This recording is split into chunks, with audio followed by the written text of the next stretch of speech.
Hello everyone, good morning, or whatever time you're joining me.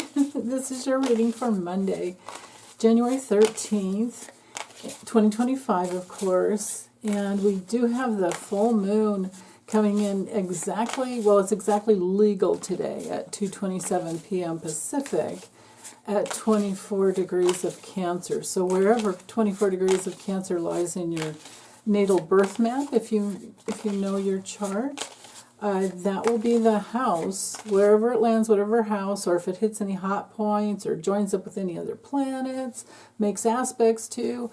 But I tend to just go with the conjunctions and the oppositions. I don't, even with the eclipses, I don't veer from the, well, I'll allow the square if it's hitting the sun or the moon. Other than that, no. Okay? You just go with the house that it lands in, so that's the area of life that you could expect to have a big release. When we have a full moon in the sign that is ruled by the moon, Shazam! You have a big release that plays out over the next 2 weeks. So what is it that we need to know from the cards for today? Okay, right there. Oh, yes, yes, yes, always. This is a good rule for no matter what sign the moon's in. But the Chariot is ruled by Cancer.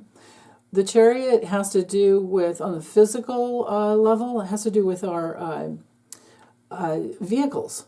Anything. I mean, walking around is a vehicle. Our bodies are vehicles. Our cars, if you happen to ride a bike or a scooter or anything like that, skateboard even, be careful today. Be very careful. You don't want to wind up upside down. And be careful if you're driving, especially because people tend to be moody whenever there's a full moon. Oh my goodness, and we have the King of Wands reversed. This tells me because the full moon is going to, it's pretty well joined up. It's only a few degrees away, I think 4 degrees away from Mars when it becomes legally full. And the moon moves about a half a degree. I think it takes about 2 hours. It's about 2 hours to make it 1 degree. So by the time, let's see, 2:30, 3:30, 4:30, 5:30, I would say by 7, somewhere around 7 p.m. Pacific, it's going to be exactly conjoined Mars in Leo. So, or not Mars in Leo, I'm sorry, it's Mars in Cancer. Yeah, because it's been retrograding back. Yeah, it'll be, I think it's at, well, hold on, let me look. Here, let me put out this other card. Here, I'll show you this in a minute if you want, okay? But let's get the card reading done first, because not everybody is tuned into the astrology, and I don't want to, push that on you and then make you wait for the cards. So let's go with the cards first, then I'll do the chart reading real quick. So, okay, if this is a guy, don't get in an argument. If this is a cop that makes you stop and pulls you over, just be quiet. The High Priestess is, okay, we've got to uphold the letter of the law. Well, the cops have to make their quota for tickets too. And, most of them are really nice guys. Sometimes they'll let you go. But not if you start arguing with them right away, or if you've got any kind of tude coming out, man. If you're copping a tude and a cop pulls you over, forget about it. Seriously. So be careful about speeding. If you have to drive, watch out for other cars around you, because they're going to be kind of moody and maybe even a little bit ruthless. And it's best to, with the High Priestess, she's ruled by the moon. But the High Priestess coming through rather than the moon card is a good sign for us, because it tells us that if we stay connected with our higher powers, maybe after this full moon, excuse me, maybe you're clearing out a bunch and letting go of maybe where you haven't been going in the right direction. lately, or you notice the little ways that you have, hold on, slightly veered off of your path. The King of Wands will help you get back into your leadership if you go with the upright meaning of the card. The King of Wands is pretty good for getting into your leadership, getting into your creative, your visionary, creative, entrepreneurial integrity. But when it's reversed, it's just one day. This is only one day. It's only the full moon. It's no big deal. If you're not feeling all that, don't worry about it. Stay connected to your higher self is always the key, no matter what. She is very, very strong. And so believing in yourself, getting into that place where you can trust your, we all have instincts. We all have spiritual fluids in our bodies. We all are connected, to our instincts if we choose to go there. It's always about sitting down and choosing what you want to bring in. That's why she has the moon at her feet. She's smart enough to know, and there are only 3 cards in the whole, with all the majors that have pillars. And so the pillars represent strength. The B is like for Boaz, and then Joaquin or something with a J. Oh, I know I'm saying it wrong, and I totally forget. Well, here, hold on. I'll look it up real quick. There's a special meaning there with the B and the J. It's Boaz, but I never can remember. There's the Magician. Here we are. Bear with me. Well, I'll try to hold it in the right place. Oh, yeah, that's right. She links to the Justice card and Judgment. Okay, so, yeah, the Torah, the Jewish sacred text, that's what she's holding, of course.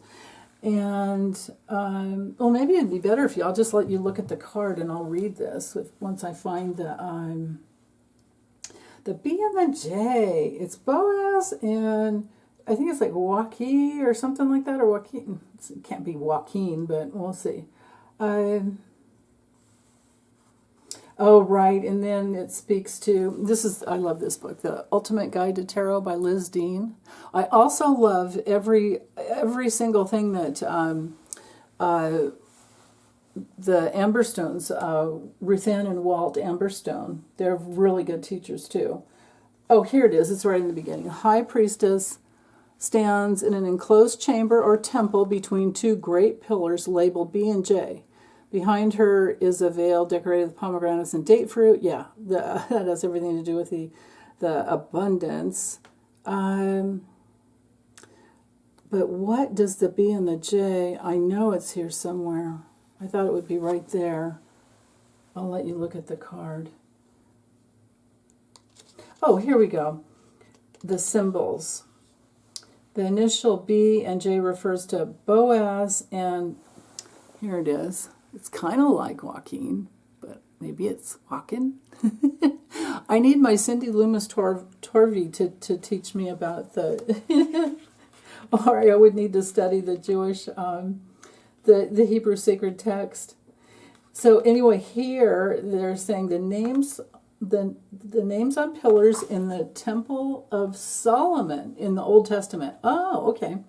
Which were decorated with pomegranate designs. Boaz represents the elements of water and earth. Okay.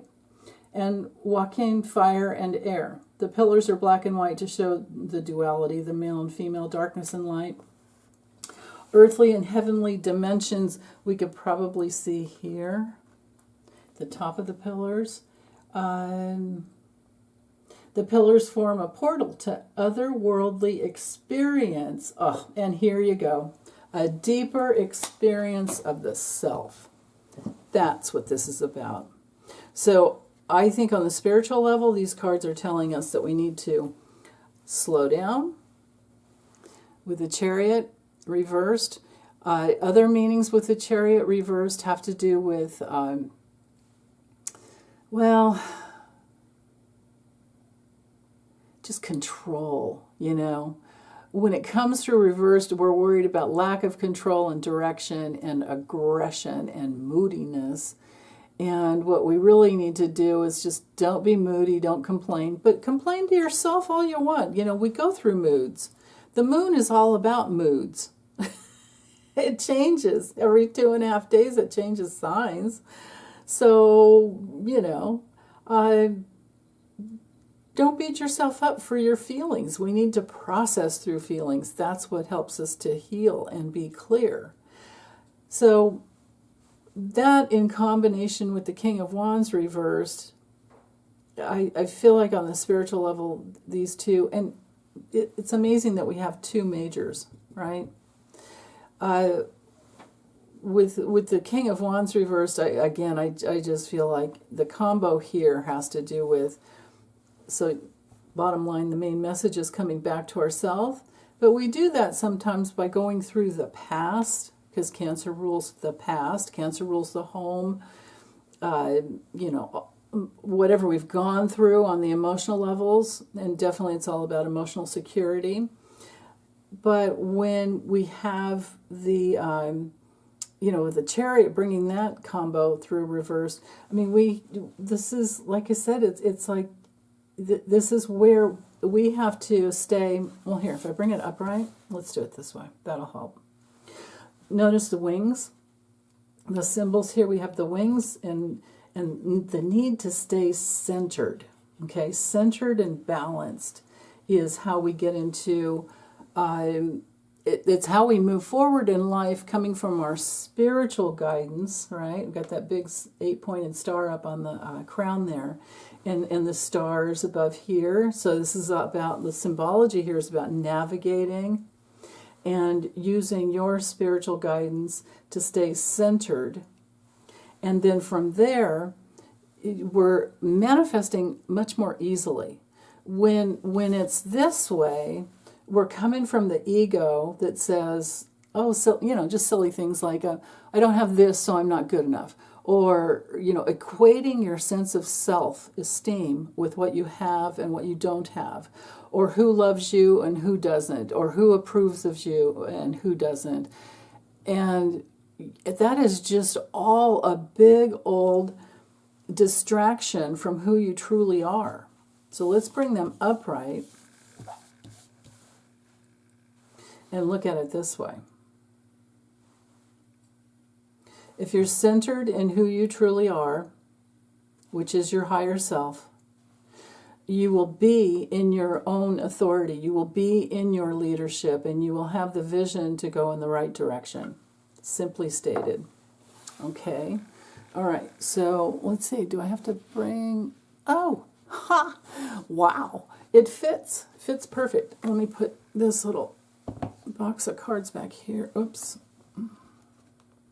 There we go. Now I can see it. Otherwise it's too flat and I'm having to hunch over my table here and it hurts my neck. Okay, the astrology, I can see the full moon here opposing the sun. That's what full moon is, exactly 23 degrees 59 minutes. I thought it lined up at 24, but I can see there, yeah. And then, is it 227? Yeah. So probably at 228 it'll be, well, it would. 228, it would be 24 degrees, but let's just call it that. Because watch here. There we go. 24, 23:59. Yeah, no, see, this is where if you look in a you know, in a calendar and an astrological calendar, and they're printed out before, the timing is not always right. So anyway, big old distraction there. Sorry. With the fullness, the reflection of the sun, there's a spotlight on the past. In Cancer, it's ruling, you know, it is ruled by the moon itself. And so there's a double whammy of intuitiveness, psychic abilities, connecting to your home, a lot of energy with the home, especially that 4 degrees away from Mars in Cancer. Mars is going this way, the moon's going this way, but the moon will, quickly be into Leo. It won't take too much time. But anyway, for this full moon for today, to focus on all morning and then enjoy the fullness. Oh my goodness, it was so beautiful this morning when I woke up, and last night I saw it for a little bit and then it went out of I would have to have gone out, and it was really cold, so I didn't go looking for it. But when I woke up this morning, man, it was big, just really unbelievably gorgeous. And it had a nice, wow, I think I'm getting some of the smoke from the California wildfires up here in Oregon, and it had a little bit of a yellowish kind of overcast, and I noticed the sky isn't that clear today, so that's why the color, it'll probably be different for you. Now, back to, the fullness, right? Because there's only 29 degrees in every sign. So we're already just 5 degrees away from it moving into Leo. So there's that. Or 6 degrees when it gets to 0 degrees Leo. So we're at that third decan. The third decan of every sign has to do with, in the first decan we are developing a foundation of some type. We're manifesting, we're growing, and in Cancer, we're talking about things with the home, our mothers, our emotional security, actual protection, physical protection, and the past and our roots. When it's in the second decan, so this is what we would have been going over the last couple of days, and it definitely coincides with the California wildfires, all of that. But the second decan between 10 and 19 degrees, then we're learning some lessons. And when we get to the 20 to 29 degrees of any sign, then we are deepening that process of whatever lessons we've learned and possibly blooming. So this full moon is a very, very powerful full moon. Very powerful.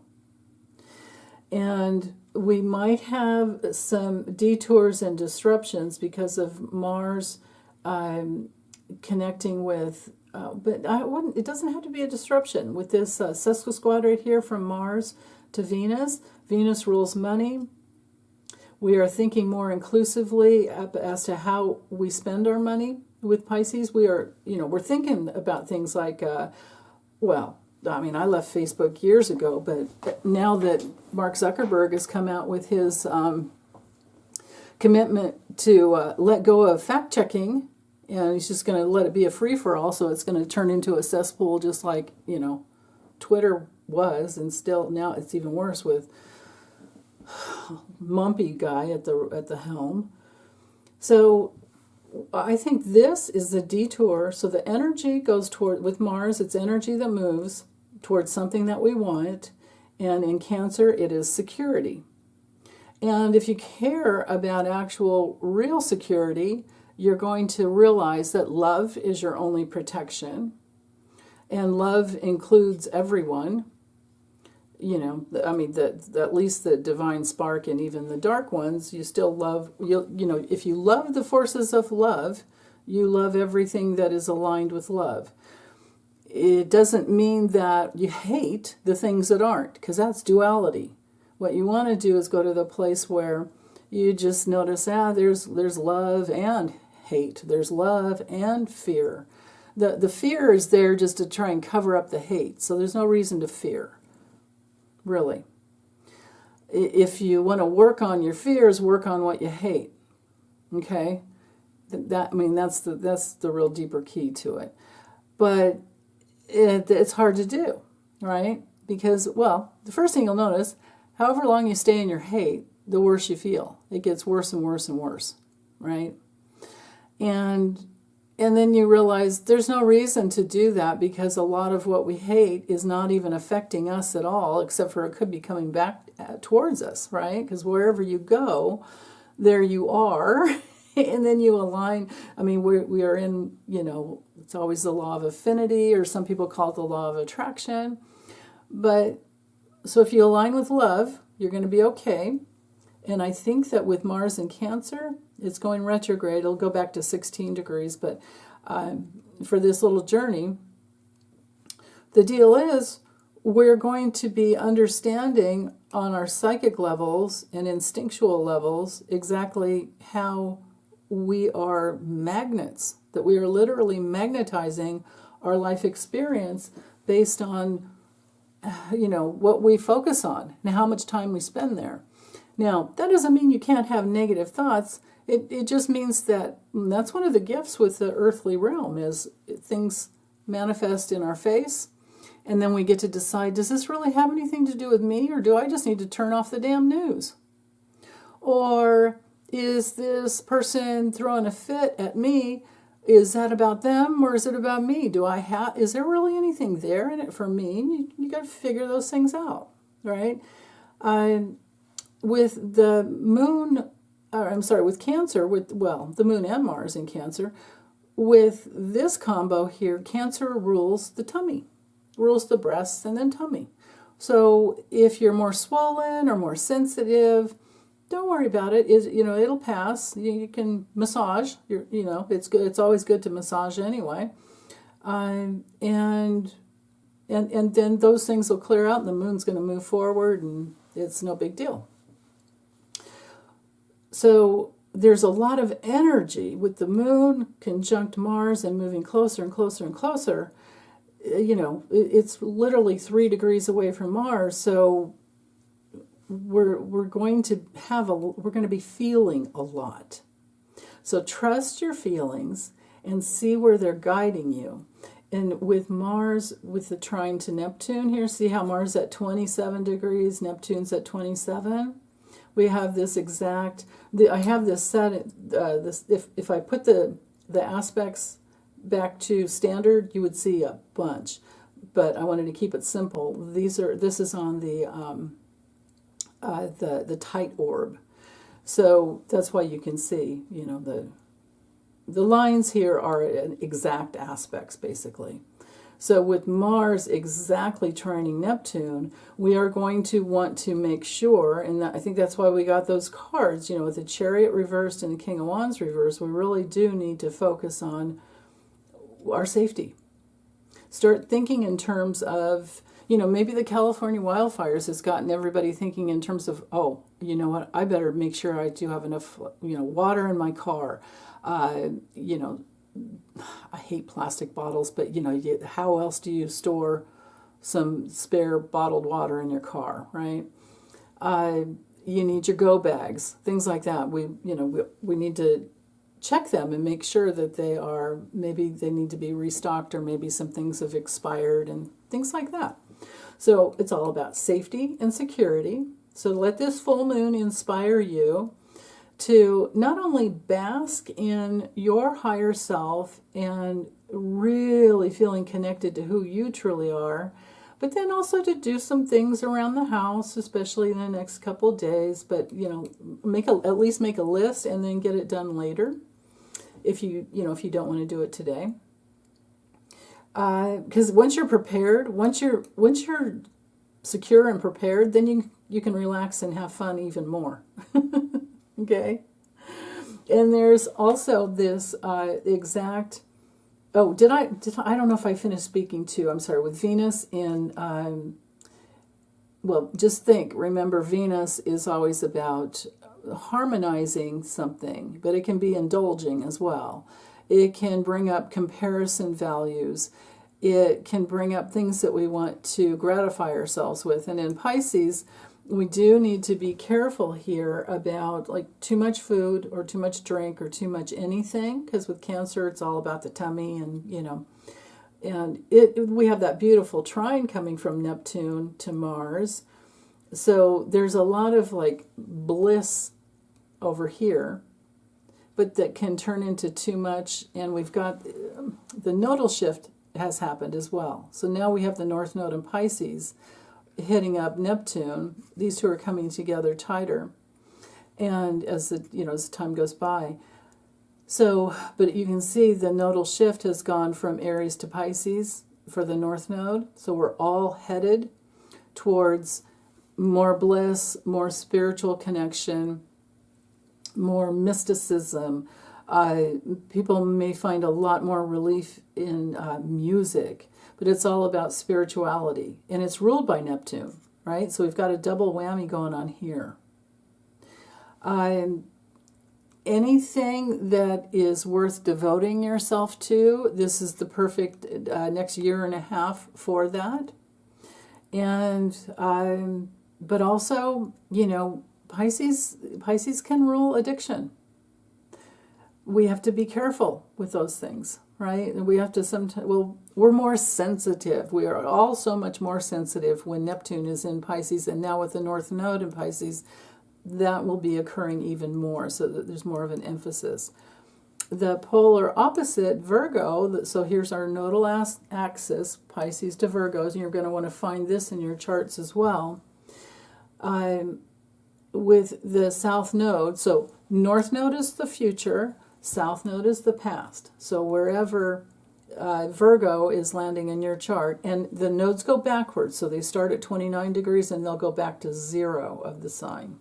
Okay, so wherever 29 to 0 degrees occupies, could be even 2 houses in your chart, you're going to be, you know, with Virgo back here, you're going to be discriminating and learning and creating new opportunities for yourself. Virgo's wonderful at that. Now, on the dark side, you know, you're going to have to kind of battle with the challenging side of Virgo, which is not discriminating and being all over the place and depreciating yourself and your opportunities and just being kind of cluttered. So letting go is over here. Holding on is here. Holding on is here. So we're going to have to be careful. We want to let go of the past so that we can move forward, but feel all the feels as they're coming through, because that is how we heal, right?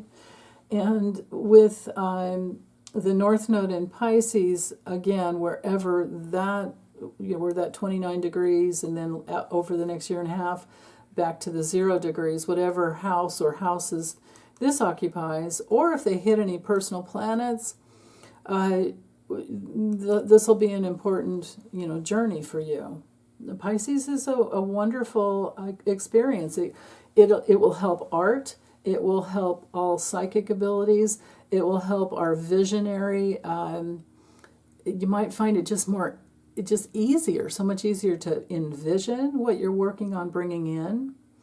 But you are going to have to, because we've got discernment over here, and we have to be careful about being helpless and hopeless over here.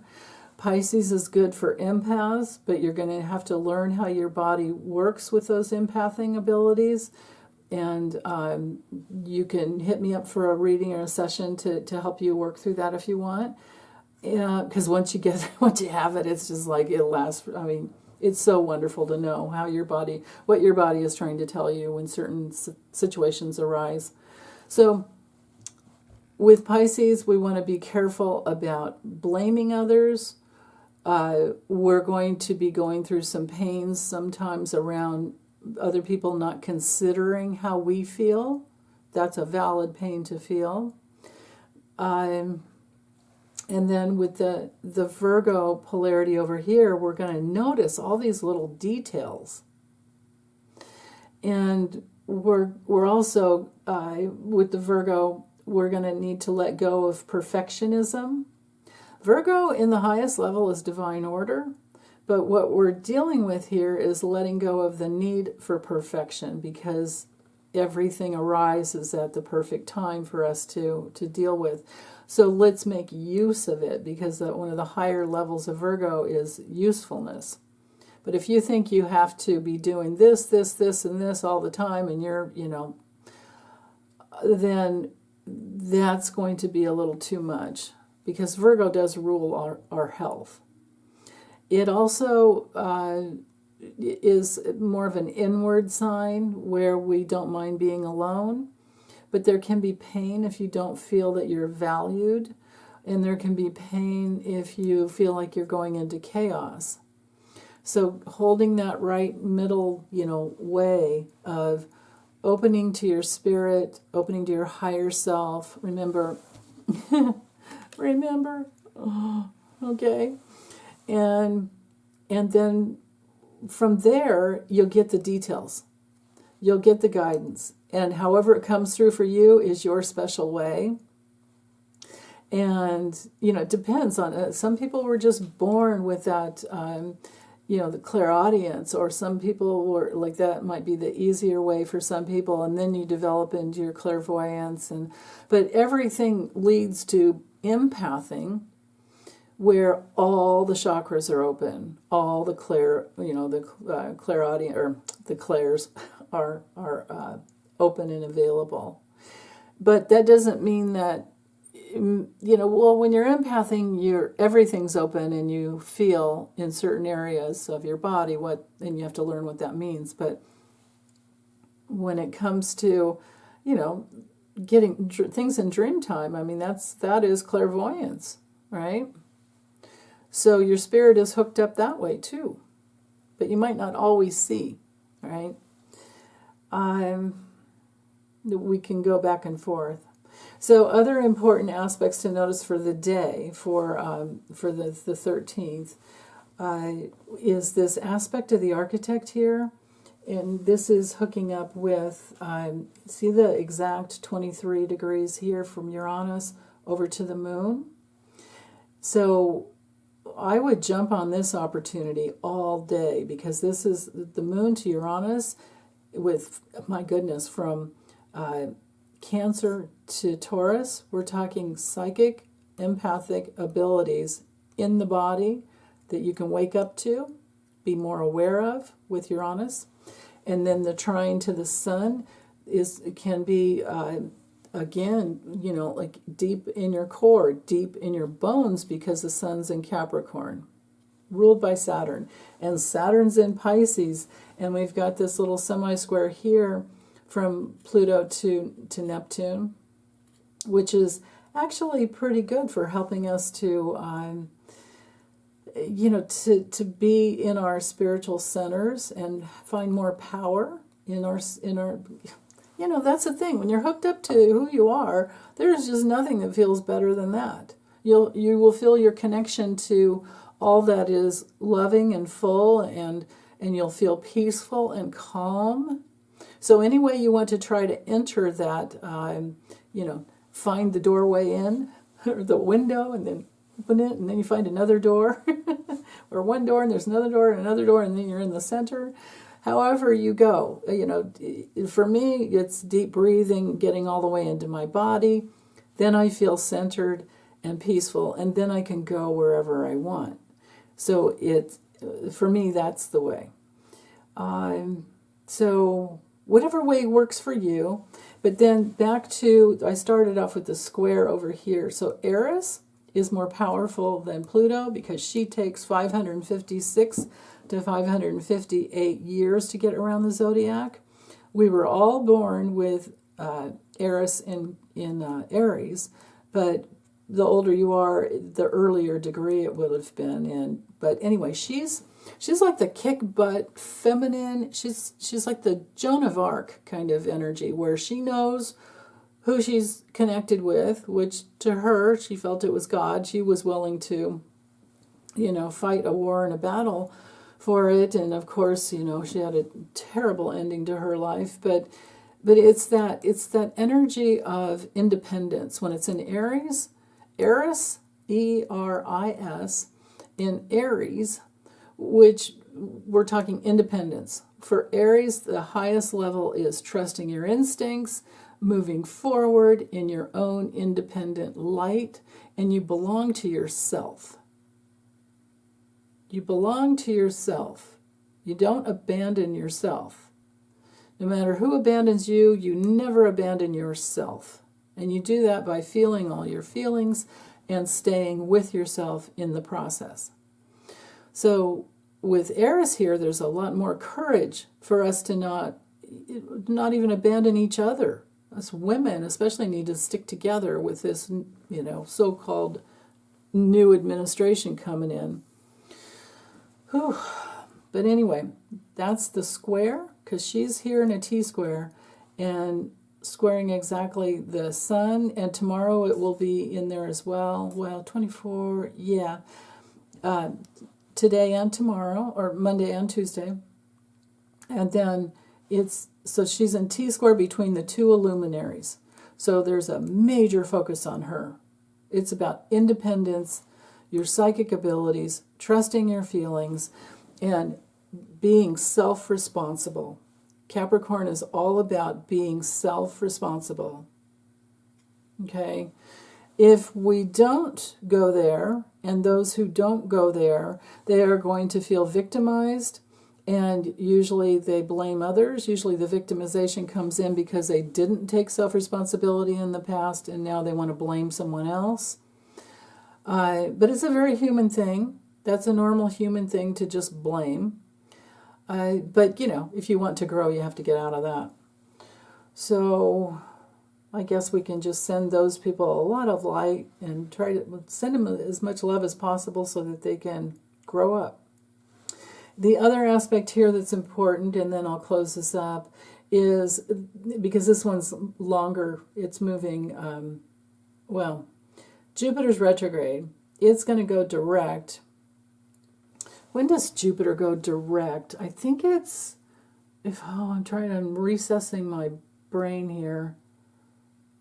I know it only goes back to 11 degrees. So it only has to go one more degree, and then it'll station direct. But I think it's next month, if I remember correctly. And you can see the square to Saturn at 15 degrees. So when Jupiter goes direct, and then of course we'll start moving this way, then we'll have an exact square. Now, Jupiter and Saturn are the builders of the zodiac. So in Gemini, there's been with Jupiter, a lot of expansion of the mind, expansion of even AI, expansion of learning, talking, and all of that. So with the square to Saturn, there are tests. Squares bring in tests and challenges. It's not a big deal. It seems like there are obstacles, but they don't really have to be. There might be a call for action. There will be callings for decisions, that's for sure. But if you hold that center spot, which pretty much midway we've got going on here, is Eris, right? If we hold that spot as to trusting our instincts and not abandoning ourselves no matter what we go through, and working towards our independence, then we are aligning with our spiritual selves. So that's the best we can do there. And the Saturn Jupiter square, that's something happens about every 10 years, but with this one, because the energies in the signs are in Gemini and Pisces, it's mutable energy, so there's more adapting. So we're learning how to adapt more. And it started building like back in May of last year, and it's gonna stay in orb until we're gonna, with the retrogradation and then moving forward to Jupiter, we're gonna be dealing with this until June of this year, about mid-June of this year, but then we're probably not going to feel like we're done with it until around Thanksgiving, is what I'm feeling, because you have to get out of the retrogradation shadow here. Saturn was retrograde, but then it went direct in November. So, but it's still, even Saturn itself isn't out of the shadow, because it has to get to 19 degrees before it gets out of the place where it went retrograde. So we're still learning those lessons there. But like I said, the lesson is to be more adaptable, with Saturn, we're talking about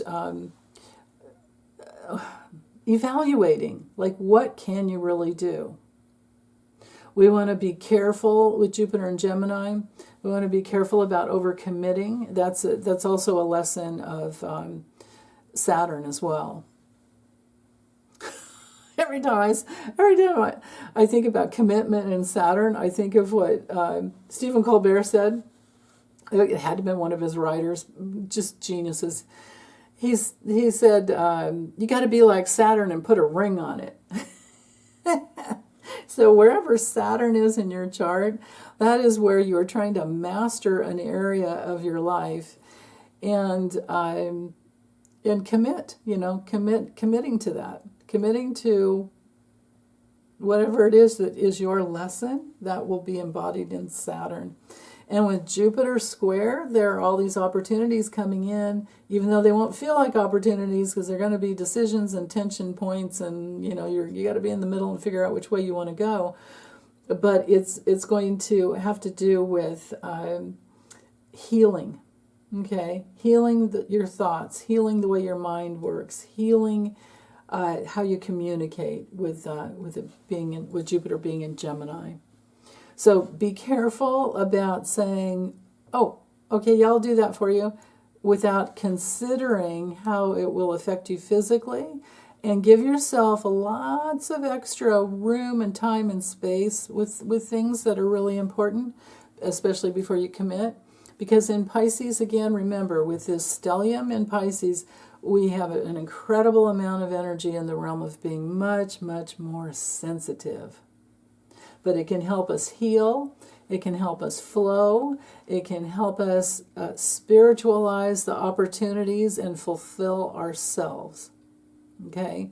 But we have to be careful about being gullible. We have to be careful about being addicted, especially to clickbait that doesn't matter. Just think about the fact that time is, that's the lesson with Saturn. Time is a commodity on Earth. In the spiritual realm, there's no such thing as time. But on Earth, we only have so much time here. So why do we want to give our time away to things that don't really matter? It's to just be entertained and get lost is not, it's not going to give us what we really want, which is to come back home to our higher selves while we're in the body. Okay, well, that's all I have. Big hugs, you guys. Take good care. Bye.